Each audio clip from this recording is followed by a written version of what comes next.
While I was figuring out what to include in this online course and what to leave out, I realized that there's something that maybe is going to be super useful for some of you, especially if you hesitate a lot about figuring out which events to go to, or to go to a friend's birthday party or stay at home.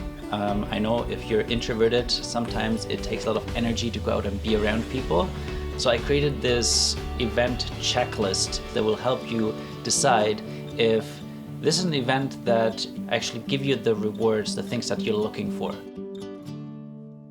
There's a couple of things that I included on this checklist. Like, for example, number one is the event location one of your thrive or neutral locations?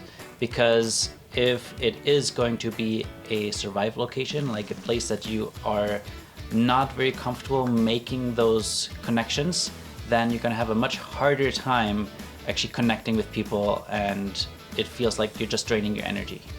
The second thing that you want to ask yourself is the activity or the actual content of the event something that you enjoy? Or at least, if you've never tried it, are you willing to be open and explore what it could be like? Because if you're attending an event and you want to meet people, but the activity is bar hopping and having a drink at every bar and you don't drink, then that's not an activity that you would enjoy. Angie Thurston, who wrote How We Gather, actually looks at how millennials specifically form community. And she says working towards a shared mission that is larger than yourself will actually be the most effective in not only feeling like you're doing something purposeful, but also connecting you with the other people that are contributing to the same mission. She says the experience of being of service to others can be the most profound and meaningful conduit to both the transformation of the human heart and also the experience of meaning and depth in community.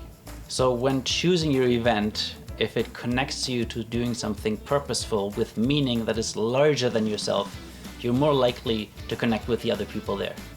Again, this goes back to finding people that have a shared future rather than a shared past. And the third thing you want to look out for the events that you're attending is, does the event theme or the content relate to one of your friendship values? At least one of them. It doesn't have to hit all of them, but if you find an event that actually fits all of your top 3 or top 5 friendship values, then the chances are so much higher that you'll meet somebody that will share those values with you, that you'll connect with immediately. And the fourth one is kind of interesting to look at. It's about how convenient is it for you to attend the event. For me personally, I live in Toronto, Canada, and I live on the west end of downtown. And if there's an event that is happening on the east end where I have to take a subway to and cross to the other side of Yonge Street, which means it's at least half an hour travel, if not 45 minutes to an hour, I'm not very likely to attend, because just the time that it takes to get there, and especially the time it takes to get back home afterwards, is a barrier in me really enjoying and being fully present for the event.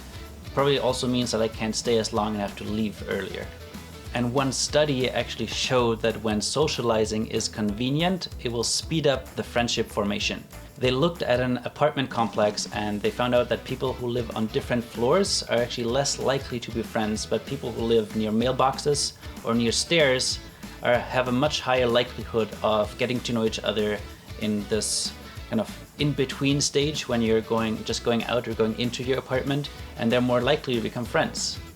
Okay, the fifth one is really simple. Are you actually available? Like, do you have any other plans that are happening at the same time as the event? Because if you do, you want to make sure that you're not skipping out on something else that is important that you already agreed on. So if you're available, it's a yes. Number 6, are you going there completely by yourself, not knowing anyone? Or is there somebody that you already know that is also attending the event? If not, maybe it's even worth looking at finding somebody who will become your wing person. Because a lot of times it's a lot easier if you have a friend introducing you, especially if you go to a business networking event. Because if I say how great I am as a connection coach and this program that I'm creating and this online course that you're watching, then that sounds like I'm bragging. But if somebody else says, hey, Jan has this amazing online course that helps people feel less alone, then there's so much more truth to what he's saying or she's saying. So when you go to a business networking event, think of bringing a wing person who can help introduce you, and you can do the same for them. And sometimes it's actually better if you are the only person that is attending, you don't know anyone, because then you're really forcing yourself to have these maybe difficult conversations and start talking to new people. And the last point on the checklist is, how do you feel about the event if you think about it, like in your gut, intuitively? Like, does it feel like an event that you would enjoy, or is there something that makes you feel uncomfortable? And I'm not talking about if you have social anxiety and any event makes you uncomfortable. You might have this feeling all the time, and it's sometimes worth to push through it a little bit. So if you got 6 yeses and just the last question is a no, maybe that is not your intuition telling you that this is not the event for you, but it's a fear that might be holding you back from experiencing something new that is outside of your comfort zone. But sometimes, if you've already gotten like a few no's in this list and it also doesn't feel right in your gut, then this might be a sign that you should look for another event, or maybe just stay home and do some self-care for that evening. So here you go. This is my event checklist. I hope this is useful. If you use it for an event that you're going to, please let me know. I would love to hear how it turned out. And then I will see you in the next video.